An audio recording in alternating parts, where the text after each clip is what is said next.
The title of this session is Timely Considerations for Selecting 5 and 10K Cleared Saliva Collection Devices for Genetic Tests and Molecular Diagnostics. The speakers are Austin Udacor, Director Regulatory Affairs, and Tara Crawford Parks, Director R&D at DNA Genotech.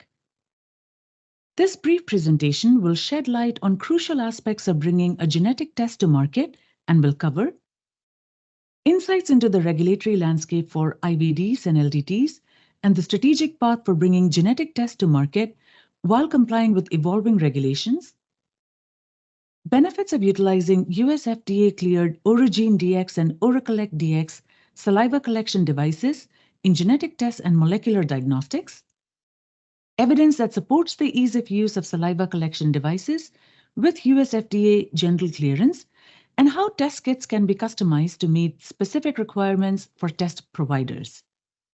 Austin? If you're listening today, you likely have an interest or use IVDs for molecular diagnostics, such as a genetic test. Today, we'll be touching on this constantly evolving situation with the US FDA's proposed laboratory-developed rule in the coming slides. But first, I wanted to outline a few key differences between IVDs and LDTs for clarity to anyone who may not have foundational knowledge on this topic. IVDs are in vitro diagnostic devices or tests and are regulated by FDA and classified by risk level. With FDA's oversight, non-exempt IVDs must undergo FDA pre-market review where analytical and clinical performance validation data is reviewed.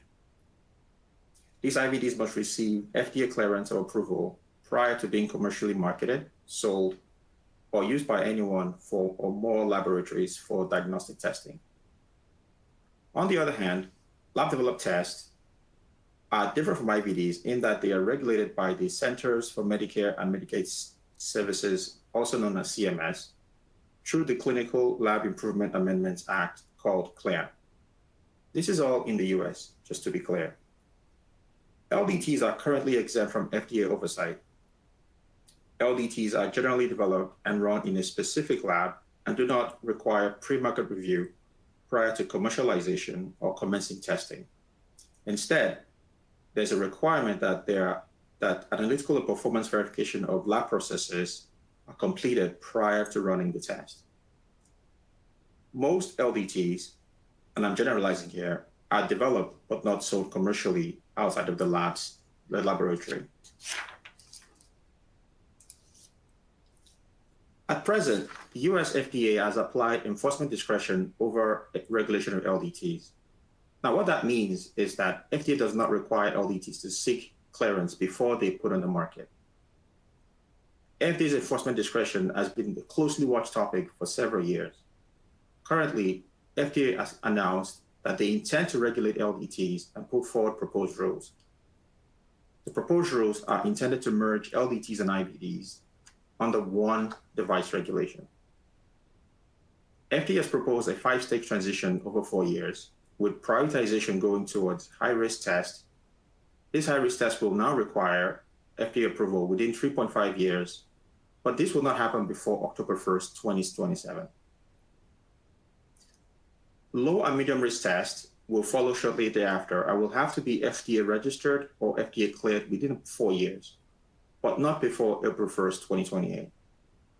It is worth noting here that these states are proposed states, so they are subject to change based on comments that the FDA receives through the comment period.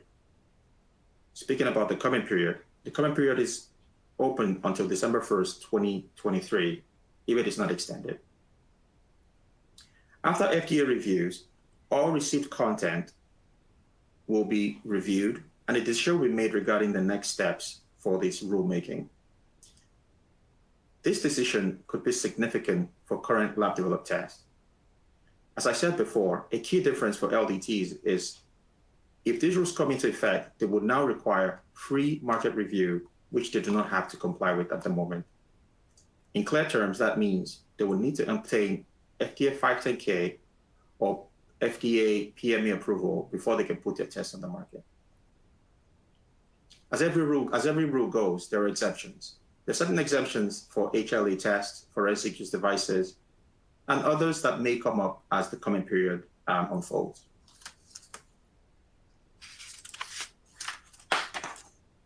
If you're a test developer or manufacturer and you're considering your next steps, there are a lot of things for you to consider as you think through how to navigate these potentially new regulations. The goal of this webinar is to help educate on those considerations. Overall, you should have included in your strategy some of these points on the slide. By no means, these are not all the things you should consider, but these are just some of the few things we think we wanted to highlight today. Beginning with your regulatory strategy. The regulatory pathway consideration will, of course, be the thing to consider, and it's important to identify which classification your test falls into. You'll also want to think about what the device is used for. This is generally referred to as indications for use. It's specific to the device or test and identifies the target market. For example, it may be a test for a specific genetic molecular diagnostic or a test for a broader population. Then comes the process for analytical and clinical validation. This isn't something currently required under the CLIA LDT process. However, it is a critical component within FDA's pre-market review process. Essentially, what is the evidence you're going to provide to FDA to demonstrate that the test does what it claims to do and that you have the data to support it? In the example of a genetic test, this would be the validation data supporting an accurate diagnosis for that specific genetic condition or disease. Outside of these high-level considerations, fall other important considerations such as what stage an LDT might be in. For example, if a test is currently being developed, there are considerations to be made on whether the test goes on the market prior to the new rules coming into effect or after. That means that the approach you take now could impact what happens in 3.5 years, depending on the outcome of FDA's guidance. One key area that you should focus on is resources and expertise. Depending on what happens in the next few years with the regulation, ask if you have the resources and expertise within your organization or outside to be able to navigate these new rules. If you feel like you would be struggling, it's a good time to start planning now. On the slide, I'll just show you a couple of examples of LDTs, of FDA-cleared devices that have been used in FDA-cleared tests. For example, we have the Oragene DX collection device, which is FDA-cleared for prescription and direct-to-consumer use. Now, FDA has classified saliva collection devices, such as the ones on the screen, as Class 2 medical devices under the product code ORAcollect. This is just a code for DNA specimen collection for clinical testing. These saliva collection devices received FDA clearance after FDA review, extensive analytical validation, and clinical performance data. They were used in conjunction with the test you see on the screen to demonstrate end-to-end approval for the devices. Essentially, if the LDT's rule goes to be, this is what you would expect for most tests on the market. There would have been a pre-market review and approval prior to getting on the market. And I'll pass it on to Tara. Tara? Thanks, Austin. As Austin said, both the Oragene DX and ORAcollect DX devices that we manufacture have been robustly validated through this and reviewed through that FDA process for the 510K. Today, I'll walk through some of the ease of use data that we collected to support these products. Specifically, our studies were conducted to evaluate the use of the products across naive user populations, reflective of the US general population. These studies were designed to evaluate the comprehension of the instructions for use and compliance with returning the collected saliva samples back to the laboratory through the regular mail service as a way to represent use in an at-home self-collection environment. As an example of the type of data we collected during these various usability studies, I will walk you through some of the key findings of representative studies for both the Oragene DX and the ORAcollect DX devices. To evaluate the use of the Oragene DX device in a DTC environment, naive participants were recruited and provided a sample study kit containing Oragene DX. They were instructed first to register the kit, to collect a saliva sample following the instructions for use, to complete a comprehension questionnaire on the instructions for use, and to return the collected sample to a processing laboratory via standard postal services. On the right-hand side of the slide, you'll see our general collection steps for the Oragene DX device that were included in our usability study. The individual is instructed to spit into our tube, which contains a funnel on the top. They then close the funnel, and this releases chemistry that is contained in the cap. They then remove the funnel and place a cap on the tube, following some mixing steps. And then they are instructed to follow shipping instructions back to the processing laboratory from our study, where they place the collected saliva sample back into a biospecimen bag and return it in a mailer box. Once the samples were received at the lab, DNA was extracted and evaluated for our study criteria, such as DNA yield endpoints. And then it was processed, these samples were then processed on a downstream molecular diagnostic assay. The study results demonstrated in our study that greater than 97% of the collected samples met the DNA yield criteria, and 96% of the samples met the performance criteria on the downstream genotyping and DNA sequencing assays. In addition, more than 96% of participants agreed that the Oragene DX instructions were easy to understand and follow to correctly collect their sample, while 99.5% of donors understood how to follow the shipping instructions to send the sample back to a processing laboratory. Similarly to the Oragene DX usability study described in this last slide, the ORAcollect DX study recruited naive participants, and they were provided a study kit containing the ORAcollect DX device. Participants collected a sample following the instructions for use, completed a comprehension questionnaire related to the collection instructions, and followed the provided shipping instructions to mail the sample back via standard postal services. On this slide on the right, you'll see the collection steps for the ORAcollect DX device, where a user is instructed to insert the sponge into their mouth and collect the saliva sample. They then remove the cap from the tube and invert it, and this swab goes into the tube that contains a stabilization chemistry. They then follow shaking steps to mix the sample appropriately.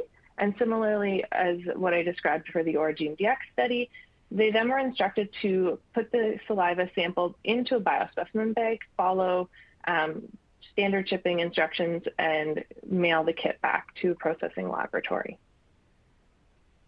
The results from this study were very similar to the Oragene DX study. More than 95% of the study participants understood how to collect their saliva sample and to return it to the lab for testing. When tested through the molecular diagnostic assay, 99.5% of the DNA samples provided the correct result. In addition, 95% of participants answered the comprehension questions correctly and complied with the provided shipping instructions. Overall, the results obtained from these two studies support the ease of use of both the Oragene DX and the ORAcollect DX devices and highlight the potential to use these devices to support sample collection workflows, particularly in a direct-to-consumer environment. Going back to Austin's earlier point on considerations around timing or time to market, leveraging devices with FDA 510K clearance can provide significant benefits when it comes to time, effort, and cost when validating, for example, a molecular diagnostic test for marketing authorization. In addition to time to market, additional important aspects to consider, more so for a commercially marketed test, are a streamlined end-to-end operational workflow and brand recognition. This is of particular interest, for example, for genetic testing companies whose target market might be a consumer who is interested in their genetic predisposition for a particular disease. In this regard, flexible customization services, which include design and branded materials such as custom instructions for use with the company logo and color palette, and custom branded packaging options can enable companies to create a solution that serves the entirety of their workflow. In the customization options for Oragene DX and ORAcollect DX devices, as shown here, for example, you can see the various user touch points where branding can be placed. In addition to branding, the customization options extend down to the saliva sample itself with customized barcoding solutions, including 2D barcodes, QR codes, and accessory barcode labels to provide donor privacy while linking individuals to their collection devices to track the sample throughout the entire chain of custody, from shipment to the donor's home or clinic and then back to the laboratory for processing. For companies requiring logistical support to enable their diagnostic tests, single order fulfillment or kitting and shipping services are also available. We hope these insights were valuable for you as you navigate the new landscape of regulatory requirements. We understand the importance of a trusted collaborator who combines technical acumen with deep regulatory experience, servicing test developers. Our consultative approach tailors solutions to the individual's needs of test developers, whether they're looking to switch to a saliva collection device with general clearance by the US FDA or looking to streamline their transition from an LDT to an IVD. For more information, please contact us at info@dnagenotech.com. Thank you for listening.